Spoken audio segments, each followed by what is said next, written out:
How far we've gotten with this and how far it's replicating, it's almost frightening.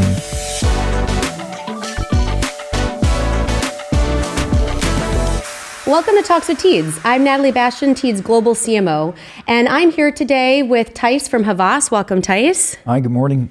Thank you for being here with us today. Thanks for having me. Absolutely. So, as the CEO of Havas here in Amsterdam, you're speaking to a lot of the clients and how creativity is kind of a key centerfold to the results for your clients. The role of creativity is clearly evolving, especially when you look at the evolution of tech and the influence that it has on creativity. And I see that as one area that has really evolved. I mean, you think about 2 years ago at Cannes, AI was a headline, but it really wasn't practical. It really wasn't actionable. And then you look at all the new tools, resources that have evolved with AI to make it more practical and actionable. How do you see AI as the impact for creativity and having it evolve for your clients? Well, first of all, it's fascinating, of course, and at the same time, it's ginormous.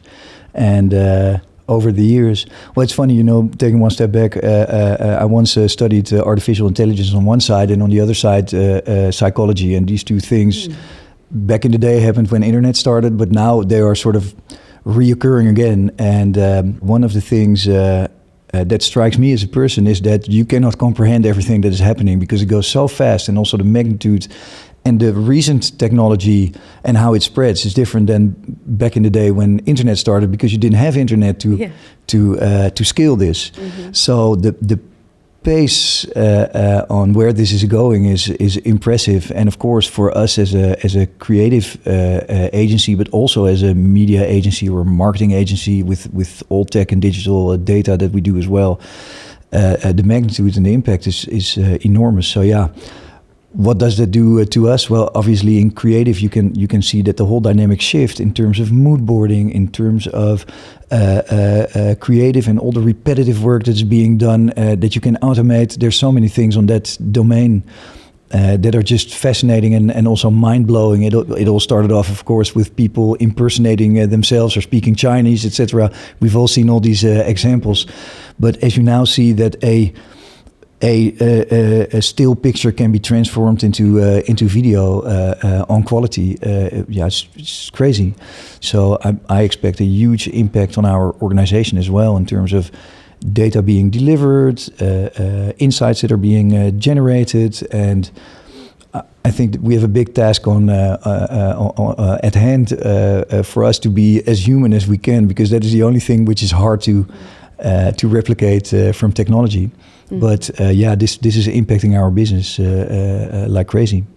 Well, it's interesting on the human factor where, I think AI, where the most practical use cases is in the productivity and to save time to do more of the human things, as you say, and that's where the creativity comes to bear. And if you look at the use of AI, where it can accelerate the speed of which you can brainstorm and ideate, so allowing you to go deeper on some of the thought starters with your clients, and then obviously bringing it to life with the human connection, with the human impact that creativity is. It's just finding that balance, and there's no brand out there that wants to replace their creativity with AI. Every brand has in high integrity and obviously a very close emotional connection with the brand that they're building. True. So I can't imagine that. I think that fear that earlier even in 2024 was still there. I think now that you see AI being used more for productivity, that fear is diminishing a little bit. What do you think? Yeah, there's two sides to this coin. On one side, I've always said, from my personal perspective, and is one, because you could argue, who am I? But at the same time, we've always seen that, or I've always said that we cannot be replicated by the computer. But in the meantime, that fear is growing on me personally, because I see more and more how fantastically and how sharp and how accurate all of a sudden this AI is, given all the examples of tech reporters experimenting and starting to be afraid, or AI being aggressive, or you've seen these news items, of course, and also looking at videos. Yes, we feel it as a human being. We feel it, we sense it, that something is slightly off because it's too perfect or it's too. But geez, how far we've gotten with this and how far it's replicating, it's almost frightening. So. So from one side, I think we do have to be very sensible about this. And on the other side, I think that the lens that we are putting on it from our perspective, being an agency or a specific brand, and the way we look at things and the way we want to transform these things into what we do, our actions in marketing or our actions in creativity specifically. These are things that we that we can still pursue from our personal view and from our agency or branded view, and that means that I think agencies are still necessary, or marketing departments are still necessary to give that touch. Yeah, absolutely. Yeah. So as an agency leader, as we continue on to 2025, what is one theme that you want to see develop that may not exist right now, but that whether it's making your life easier or making your companies, your employees' lives more efficient, and obviously making your clients happier? Yeah. What is one theme that you want to see come to life? Yeah, well, coming back to that lens, so there's two sides to it. So I hate to talk about AI only, and there's so much more than this. So we are being sort of cornered into this because it's such a big thing.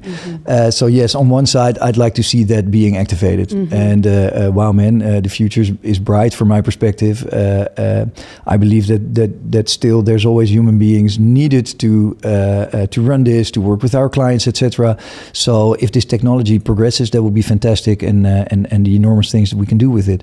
On the other side, what I do like personally as well is how we deal with that as an agency on a global scale, but also for me on a local scale with our local clients, how we interconnect with them, how we make sure that we are spot on what they need, and how we can transform to be to remain in position, but also grow our position as a consultant in this very complex landscape. Rather than to be a media buying agency or a creative agency that makes campaigns.